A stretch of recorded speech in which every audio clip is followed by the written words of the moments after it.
എന്താണ് മതം? എന്തിനാണ് മതം? ഇതൊന്ന് കേട്ടു. നമ്മളുടെ ഉള്ളിൽ മനുഷ്യത്വമുണ്ടോ നമുക്ക് പരീക്ഷിക്കാം.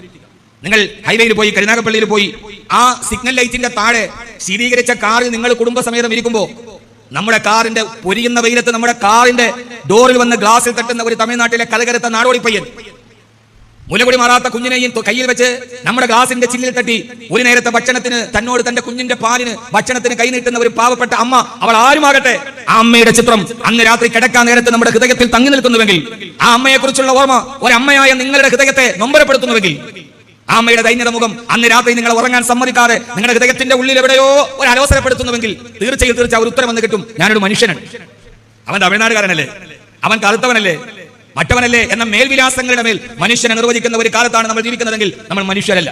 മതം എന്നത് കരുണയാണ്. മതത്തിന്റെ പേരിൽ മനുഷ്യനെ കണ്ടെത്താനാണ്. മാധവ സേവയാണ് മാനവ സേവ. ഹൃദയത്തിന്റെ ഉള്ളിലേക്ക് മതം കിടക്കണം. മതം പ്രസംഗിക്കാനുള്ളതല്ല, മതം പ്രവർത്തിക്കാനുള്ളതാണ്. ആ മതം കരുണയാണ്. മനുഷ്യ, ലോകത്തിന്റെ മുഴുവൻ ചക്രവാളവ് നിന്റെ കൈവെള്ളയിൽ നിനക്ക് കിട്ടി, ബട്ട് ലോസസ് ഹിസ് സോൾ. നിന്റെ ആത്മാവ് നിനക്ക് നഷ്ടപ്പെട്ടു പോയി. The gospel accord of Mathai സുവിശേഷമാണ് അല്ലേ? നിനക്ക് നിന്റെ ആത്മാവ് നഷ്ടപ്പെട്ടു, ബട്ട് ലോസസ് ഹിസ് സോൾ. ആത്മാവ് നഷ്ടപ്പെട്ട മതം എന്തിനാണ്? അഗതികൾക്ക് ഭക്ഷണം കൊടുക്കാത്ത, വിധവയുടെ കണ്ണീരൊപ്പാൻ കഴിയാത്ത ഒരു മതത്തിൽ എനിക്ക് വിശ്വാസമില്ലെന്ന് സ്വാമി വിവേകാനന്ദൻ പറഞ്ഞ അതുകൊണ്ടാണ്.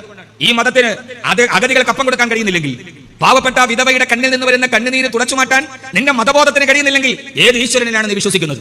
ഏത് ദൈവത്തെയാണ് നീ കാണുന്നത്?